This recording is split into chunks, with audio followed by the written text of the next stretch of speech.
پاکستان اور انڈیا میں چند اہل حدیث اور سلفی حضرات بھی چند علماء عرب کے زیر اثر اب رکوع کے بعد ہاتھ باندھتے ہیں، جبکہ آپ کے نزدیک کوما میں ہاتھ باندھنا بدعت ہے۔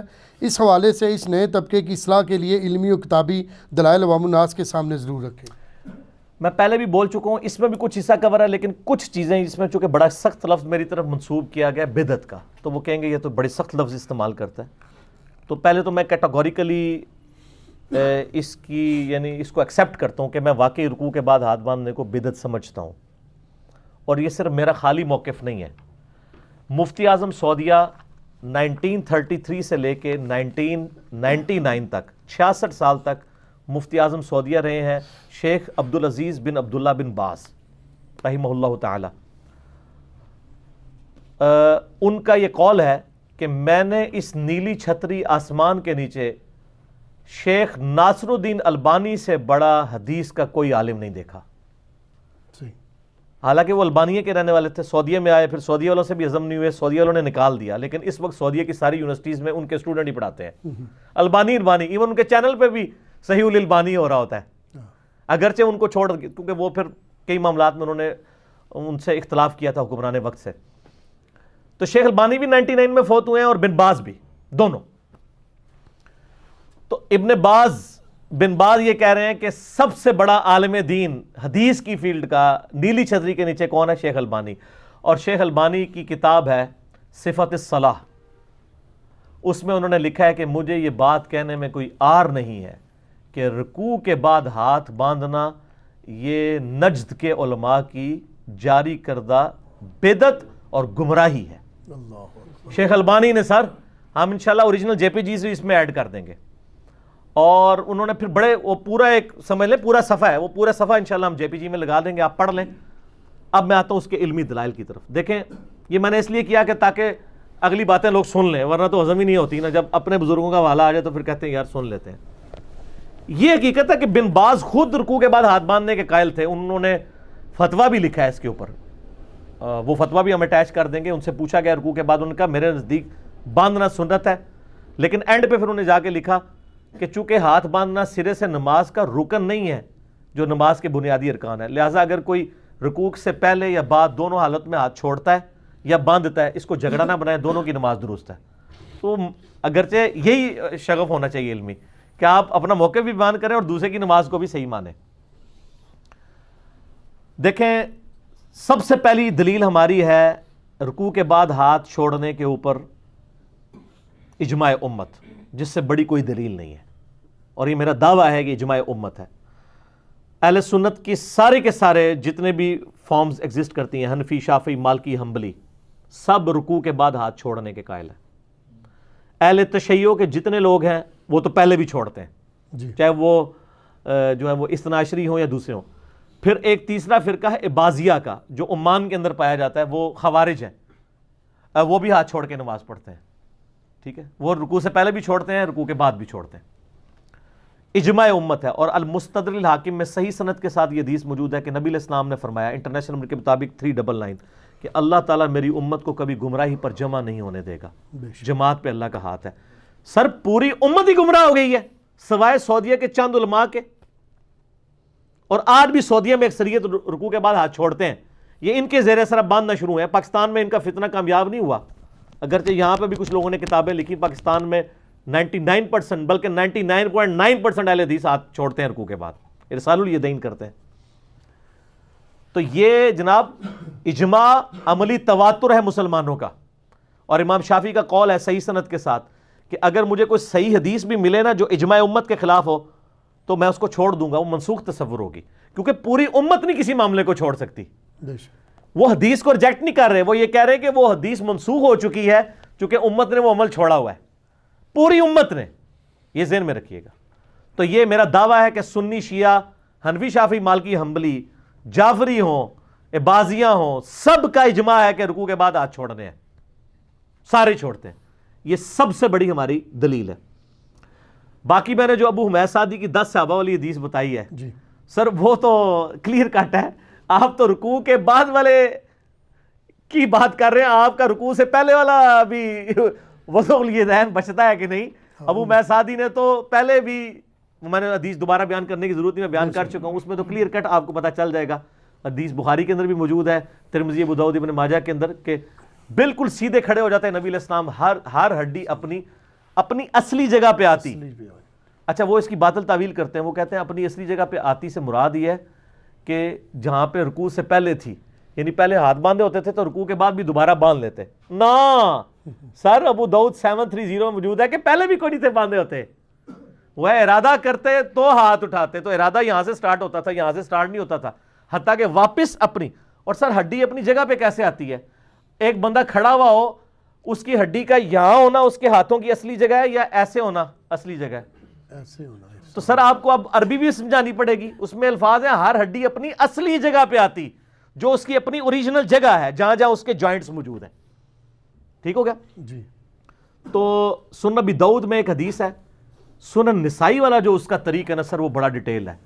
یہ حدیث میں نے جماعت المسلمین والی کتاب جو ہے نا مسعود الدین صاحب کی، اس کتاب سے میں نے یہ ان کا یہ ویژن میں نے وہاں سے لیا ہے. صلاۃ المسلمین کتاب میں انہوں نے لکھا ہے. 890 نمبر حدیث ہے سنن نسائی کے اندر، وائل بن حجر کی.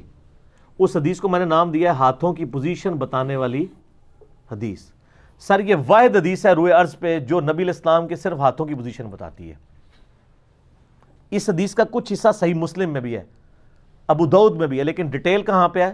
سنن نسائی 890 نمبر انٹرنیشنل نمبر کے مطابق. یہ مجھے زبانی اس لیے یاد ہے کہ ہم نے نماز محمدی والے ریسرچ پیپر میں ڈالی اور میں اکثر بیان کرتا ہوں. اس میں وائل بن حجر کہتے ہیں کہ میں صرف اس کام کے لیے، اور یہ فتح مکہ پہ مسلمان ہوئے ہیں، میں صرف اس کام کے لیے نبی علیہ السلام کے پاس گیا کہ میں دیکھوں آپ نماز کیسے پڑھتے ہیں تاکہ میں بھی ویسے نماز پڑھوں. تو کہتے ہیں میں نے نبی علیہ السلام کو دیکھا کہ نبی علیہ السلام نے جب نماز کا ارادہ کیا تو اپنے دونوں ہاتھوں کو اٹھایا، حتیٰ کہ آپ علیہ السلام کے جو انگوٹھے ہیں وہ کانوں کے محاذی آ گئے، یعنی محاذی سے مراد ہے برابر. یہ ٹھیک ہے، اگر اس کو اپنے اوریجنل جوائنٹ پہ اٹھائیں نا تو خود بخود یہ کانوں کے آتے ہیں اور ہتھیلیاں کندھے کے برابر آ جاتی ہیں.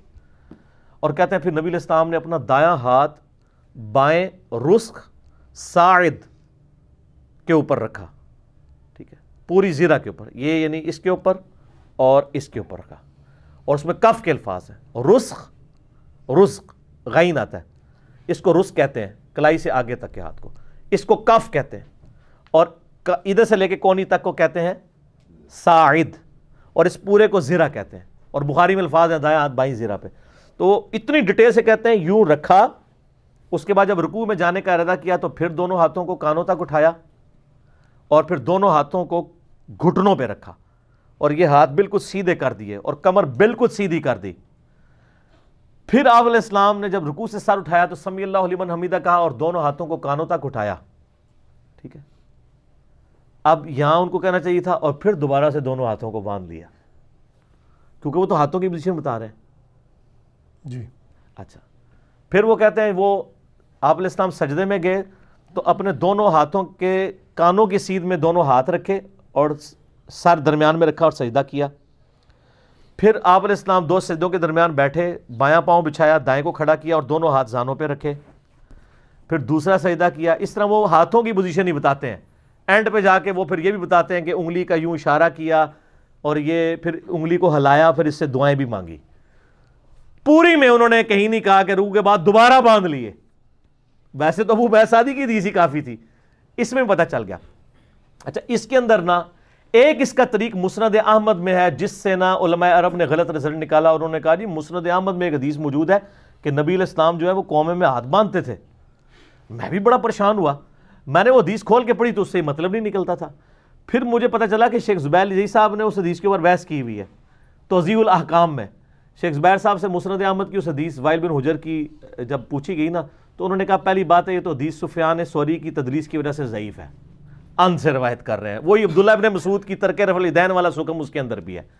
اور دوسرا انہوں نے کہا کہ میں حیران ہوں کہ اس میں سے قومے میں ہاتھ باندھنا کہاں سے ثابت کر لیا. اس میں پتہ کیا الفاظ تھے کہ نبی علیہ السلام نماز شروع کرتے تو ہاتھ کانوں تک اٹھاتے ہیں اور نبی علیہ السلام نماز کے قیام میں ہاتھ دائیں ہاتھ بائیں پہ باندھتے تھے.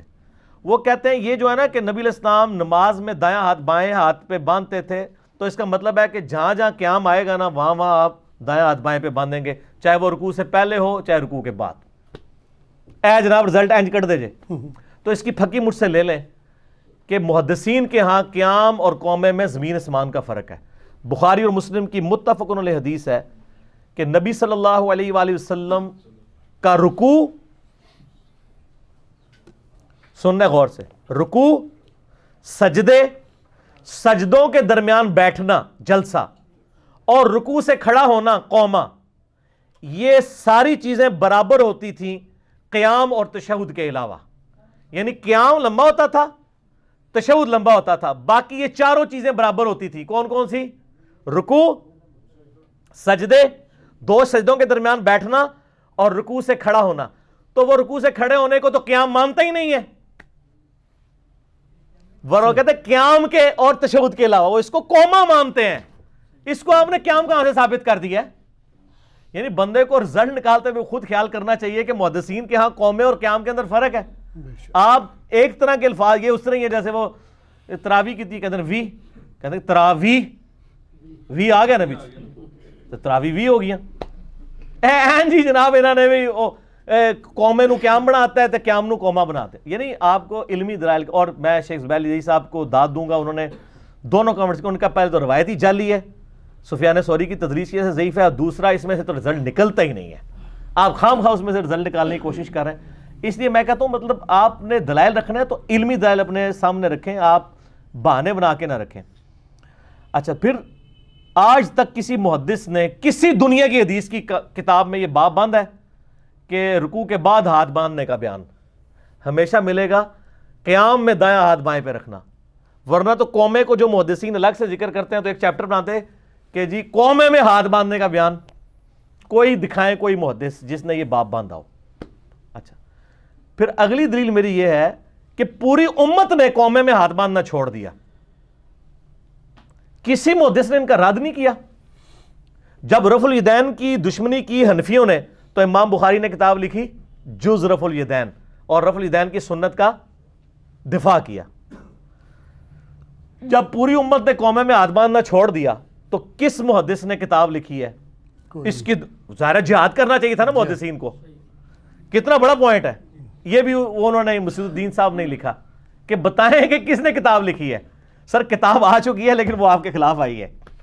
آپ نے سعودیہ میں یہ کام شروع کروایا ہے تو کتاب بھی آ گئی ہے اس محدث کی جس کو مفتی اعظم سعودیہ جس نے یہ کام شروع کروایا ہے، بن باز، وہ کہتا ہے کہ نیلی چھتری کے نیچے البانی سے بڑا حدیث کا کوئی عالم نہیں ہے. تو البانی نے صفت الصلاح میں لکھ دیا ہے کہ رکوع کے بعد ہاتھ باندھنا علماء نجد کی بدعت ہے اور گمراہی ہے. تو سر کتاب آ گئی ہے، جب کام ڈالا ہے کتاب بھی آ گئی ہے. یعنی کام تو انہوں نے ڈالا نہیں، انہوں نے کہا باندھنا چاہیے، تو کتاب آ گئی نا محدث کی. جب پوری امت نے چھوڑی تھی تو ادھر سے کوئی کتاب آئی ہے؟ کوئی بھی کتاب نہیں ہے. آپ نے کام ڈالا تو اس محدث کی کتاب آئی جس سے کہتے ہیں محدث اعظم سعودیہ، بلکہ وہ کہتے ہیں عرب میں البانی ہے اور عجم میں شیخ زبیل عزیز ہیں. اور شیخ زبیل عزیز صاحب بھی سر ارسال الیدین کرتے تھے رکوع کے بعد. میں نے شیخ صاحب سے ایک دفعہ پوچھا کہ شیخ صاحب میں نے کچھ عرصہ ہاتھ باندھے بھی ہیں نا رکوع کے بعد. پھر میں نے تحقیق کی نا تو میں نے شیخ صاحب کے پاس گیا تو میں نے کہا شیخ صاحب یہ آپ شروع سے ہی ہاتھ چھوڑتے ہیں رکوع کے بعد؟ کہتا نہیں میں 15 سال تک باندھتا رہا ہوں. کتنے سال؟ 15. میں نے کہا کیوں؟ وہ کہتے ہیں میرے استاد جو تھے نا بدیع الدین راشدی صاحب، ان کی وجہ سے نا تو میں قائل تھا، تو پھر مجھے سمجھ آئیے کہ یہ ٹھیک نہیں ہے. تو میں نے کہا شیخ صاحب آپ کو 15 سال میں سمجھ آئیے، تو مجھے تو 15 ہفتے میں سمجھ لگی کہ یہ کام ہی غلط ہے. ٹھیک ہے، تو 15 سال تو بہت ہے آپ جیسے ذہین بندے کو. پھر میں نے کہا اچھا آپ نے یہ نماز نبوی کے اندر تو فٹ نوٹ پہ لکھا ہے کہ اس معاملے میں جھگڑا نہیں کرنا چاہیے اگر کوئی باندھ لے، اور اس میں آپ نے امام احمد بن حنبل کا قول لکھا ہے کہ امام احمد بن حنبل سے پوچھا گیا رکوع کے بعد ہاتھ باندھنے کے بارے میں، تو احمد بن حنبل نے فرمایا کہ میرے نزدیک اس میں وسعت ہے، اگر کوئی باندھ لیتا ہے تو اس میں کوئی حرج نہیں ہے، اگر کوئی چھوڑ دیتا ہے تو وہ بھی ٹھیک ہے. تو میں نے کہا یہ قول آپ کو لکھ کے تو احمد بن حنبل کا رد کرنا چاہیے تھا. وہ کہتے ہیں یہ قول میں نے اس لیے لکھا ہے کہ میرے استاد بدیع الدین راشدی صاحب کہتے تھے رکوع کے بعد ہاتھ باندھنا واجب ہے. تو وہ چونکہ احمد بن حنبل کا بڑا احترام کرتے تھے تو میں نے ان کو ان کے گھر کی پھکی دی ہے. یہ پھکی کا لفظ وہ بھی بہت یوز کرتے تھے، اور شیخ زبیر صاحب سے ہی میں نے یہ مستعار لیا ہوا ہے لفظ. آج آپ کو راز بھی بتا دیا. اچھا، تو کہتے ہیں پھر علی بھائی میں نے ان کے ماننے والوں کو پھکی دی ہے کہ احمد بن حنبل تو کہہ رہا ہے چھوڑ بھی سکتے ہیں اور باندھ بھی سکتے ہیں، تو تم اس کو کدھر رکن بنائے بیٹھے ہوئے ہو؟ میں نے کہا سر یہ احمد بن حنبل کا تو ذاتی فتویٰ ہے, آپ کو تو احمد بن حنبل کا بھی رد کرنا چاہیے تھا. وہ کہتے ہیں یار اتنی ضرورت نہیں ہے, ہمارا مقصد پورا ہو رہا ہے. لیکن سر شیخ البانی نے کیا ہے, ہائے ہائے ہائے, شیخ البانی نے جہاں لکھا ہے نا رکوع کے بعد ہاتھ باندھنا بدعت ہے, انہوں نے کہا اگر کوئی مجھے احمد بن حنبل کا قول پیش کرے گا تو میں اس سے کہوں گا کہ احمد بن حنبل کے قول کی دلائل کے مقابلے پہ کیا حیثیت ہے, میں تو دلائل سامنے رکھ رہا ہوں ایک سنت. اور پھر انہوں نے کہا کہ احمد بن حنبل کے قول کو آپ غلط سمجھیں. سر یہ مسئلہ البانی نے حل کیا. انہوں نے کہا احمد بن حنبل نے رکوع کے بعد ہاتھ باندھنے کو جائز نہیں قرار دیا, انہوں نے کہا کہ اگر کوئی باندھنا چاہتا ہے تو میرے نزدیک کوئی حرج نہیں ہے. وہ بھی رسالہ الیدین کو ہی صحیح سمجھتے ہیں, تبھی وہ کہہ رہے ہیں باندھنے میں حرج کوئی نہیں ہے. اور سر اس کو سپورٹیو وہی چیز ہے المدونۃ الکبریٰ میں جو امام مالک کا قول ہے کہ آپ بتائیں کہ قیام میں ہاتھ باندھنے چاہیے کہ چھوڑنے چاہیے. تو انہوں نے کہا میں فرض نماز میں تو کوئی دلیل نہیں پاتا کہ نبی علیہ السلام نے ہاتھ باندھے ہوں. البتہ نفلی نمازوں میں چونکہ لمبی ہوتی ہیں, اگر تم تھک جاؤ تو تھوڑی دیر کے لیے تھکاوٹ دور کرنے کے لیے دایاں ہاتھ بائیں پہ باندھ لو تو جائز ہے. سر احمد بن حنبل نے بھی اصل میں یہی کہا ہے کہ اگر رکوع کے بعد کوئی مسئلہ ہے, آپ کو شیعہ سے بغض ہے, یہ میں بریکٹ میں کہہ رہا ہوں, اور آپ اپنی لادہ پارٹی بنا کے رکھنا چاہتے ہو تو خیر ہے باندھ لیا کرو.